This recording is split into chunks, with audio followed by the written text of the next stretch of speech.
Hello everyone, welcome to Suman Sandy blogs. तो आज की ब्लॉग में हम बात करने वाले हैं, अगर आप अमरनाथ यात्रा जा रहे हैं या जाने वाले हैं तो अपने साथ क्या सामान लेके जाएं, क्या तैयारी करें, तो उसी के बारे में हम बात करेंगे। तो चलिए शुरू करते हैं। तो सबसे पहले मैं बताना चाहूँगी, जो भी डॉक्यूमेंट्स हैं, जैसे हमारा RFID कार्ड होता है। जब हमने यात्रा करी थी तो जब हम जम्मू पठानकोट बॉर्डर के पास थे कटवा में, तो हमारा वहीं से ही बन गया था RFID कार्ड। तो आप जम्मू पहुंचकर भी बना सकते हैं, भगवती नगर में भी बन जाते हैं।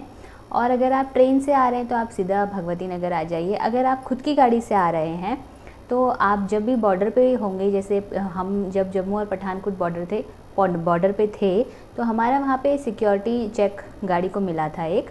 उसके बाद हम एंटर किए थे, वहीं पे हमारा RFID कार्ड और हमारी गाड़ी को एक सिक्योरिटी चेक मिल गया था। उसके बाद हम जम्मू पहुँचे थे।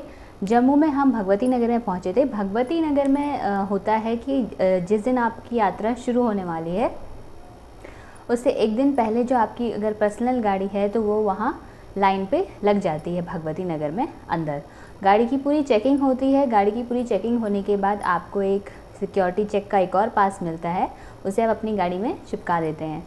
उसमें P और B लिखा होता है। इसका मतलब ये होता है कि P मतलब जो यात्री पहलगाम से यात्रा कर रहे हैं उनकी गाड़ी में P लिखा होता है, ये बसों में भी लिखा होता है। और जो यात्री बालटाल से यात्रा कर रहे हैं उनकी गाड़ियों में B लिखा होता है। और अगर आप अपनी यात्रा पे आ रहे हैं तो भगवती नगर पहुंचकर ये काम ज़रूर करवा लीजिए अपनी गाड़ी। अगर आप कॉन्वॉय के साथ जाना चाहते हैं तो भगवती नगर में पहुंचकर अपनी गाड़ी का सिक्योरिटी चेक करवा लीजिए। सिक्योरिटी चेक मिलने के बाद आपकी गाड़ी वहीं भगवती नगर के कैंप में खड़ी हो जाती है। उसके बाद आप चाहें तो भगवती नगर का जो वहाँ पे कैंप है वहाँ पे रेस्ट कर सकते हैं। और अगर आपने अलग से होटल लिया है या रूम लिए हैं तो आपको टाइम दिया जाता है, जैसे कि सुबह के 3 या 4 बजे आपको वहाँ पहुँचना होता है भगवती नगर। और अपनी गाड़ी के पास वहाँ पे आप खड़े हो जाइए ताकि आप कॉन्वॉय के साथ टाइम से निकल सकें। और फिर सभी यात्रियों को जम्मू से जो भी उनका यात्रा जहाँ से उनकी शुरू होने वाली है वहाँ तक पहुँचाया जाता है, पहलगाम और बालटाल। हमने पहलगाम से शुरू की थी तो हमें नुनवान बेस कैंप तक पहुँचाया गया।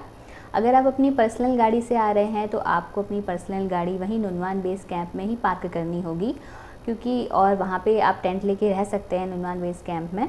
और अगर आपने अलग से होटल रूम बुक कर रखे हैं तो आपको फिर वहाँ से टैक्सी लेनी पड़ेगी। आपकी जो पर्सनल गाड़ी है उसे आगे नहीं जाने दिया जाएगा। ऐसा मेरे ख्याल से सुरक्षा की वजह से किया गया है। फिर उस दिन हमने रेस्ट किया था। हम पहुँच गए थे 12-12:30 बजे के आसपास पहलगाम। उसके बाद आप रेस्ट करिए। आप चाहें तो थोड़ा बहुत पहलगाम घूम सकते हैं। और दूसरे दिन से हमने अपनी यात्रा शुरू करी। आपको शेयर टैक्सी पहुंचाएगी चंदनवाड़ी।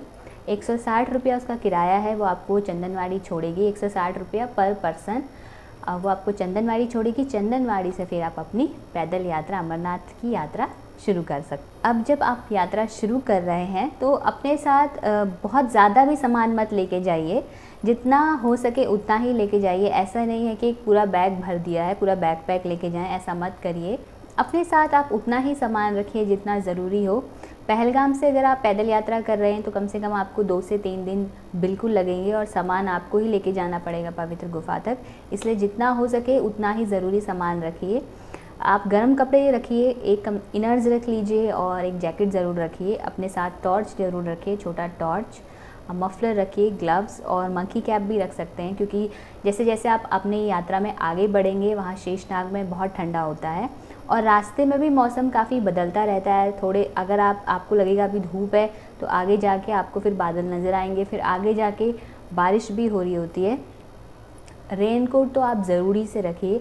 रेनकोट तो रिकमेंडेड है। आप चाहें तो एक अम्ब्रेला रख सकते हैं। अगर बर्फ़बारी हुई, स्नोफॉल हुआ तो उसके लिए एक छाता ज़रूर रखिए। समर वेयर्स में आप 1 या 2 पेयर रख सकते हैं। एक्स्ट्रा आप सॉक्स रख सकते हैं। और मेडिसिन्स रखिए, मेडिसिन्स कुछ ज़रूरी मेडिसिन्स रखिए। अगर आपको हाइट का प्रॉब्लम है या ऑल्टीट्यूड सिकनेस है उसकी भी एक मेडिसिन रख लीजिए। पैरासीटामोल रखिए।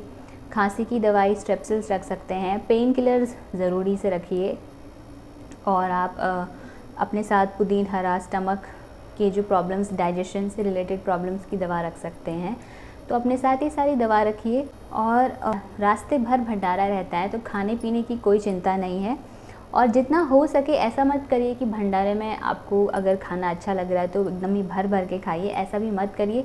थोड़ा थोड़ा खाइए, क्योंकि आप धीरे धीरे धीरे हाइट की तरफ बढ़ेंगे तो आपको पैदल भी चलना है, तो अगर आप ज़्यादा खाएंगे तो चलने में प्रॉब्लम होगी। इससे थोड़ा थोड़ा खाइए, फिर आगे आपको फिर भंडारा मिल जाएगा। ऐसा नहीं कि एक ही भंडारा होता है, बहुत सारे भंडारे होते हैं मार्ग में। और एक ज़रूरी बात, अगर आप अमरनाथ यात्रा पे जा रहे हैं या जाने वाले हैं तो कोशिश करिए कि 1 या 2 महीने पहले आप वॉकिंग ज़रूर शुरू कर दीजिए। वॉकिंग या जैसा भी आप जॉगिंग करते हैं, थोड़ी बहुत एक्सरसाइज या स्ट्रेचिंग ज़रूर करिए, क्योंकि ऐसा नहीं है कि एकदम ही सीधा सीधा रास्ता है। अगर आप बालटाल से जाएंगे, बालटाल में तो काफ़ी ऐसे ऊंची चढ़ाई है, और अगर पहलगाम के रास्ते जाएंगे तो भी आपको कहीं पे ऊंचा कहीं पे बराबर ऐसे मिलेगा रास्ता। जब आप पिसू टॉप चढ़ते हैं, पिसू टॉप थोड़ा सा चढ़ाई मुश्किल है, तो कोशिश करिए कि 1-2 महीने पहले अपनी बॉडी को थोड़ा सा एक्टिव रखिए, ताकि आपको यात्रा में प्रॉब्लम ना हो। हाँ, तो थोड़ी बहुत एक्सरसाइज ज़रूर करिए, और उसमें लिखा भी होता है, इसके जो परमिट आता है कि आप एक्सरसाइज ज़रूर शुरू कर दीजिए, क्योंकि आपको चलना बहुत होता है इस यात्रा में। बस भगवान भोले का नाम लेके अपनी यात्रा शुरू करिए। और अगर आप सुबह चंदनवाड़ी से जल्दी निकल जाते हैं तो आप 1 दिन में पंचतारणी पहुंच सकते हैं। अगर आप 2 बजे से पहले शेषनाग पहुंच गए तो आपको पंचतारणी के लिए जाने दिया जाएगा, नहीं तो आपको शेषनाग में ही विश्राम करना होगा। वहाँ पे विश्राम कर सकते हैं शेषनाग में। वहाँ भंडारे, भगवान भोले का प्रसाद खाइए, काफ़ी सारे भंडारे हैं वहाँ। और फिर आप दूसरे दिन पंचतारणी के लिए निकलिए। पंचतारणी के लिए निकलेंगे, फिर वहाँ से आपको गुफ़ा वहाँ से मुश्किल से 2-3 किलोमीटर है, उससे ज़्यादा नहीं है।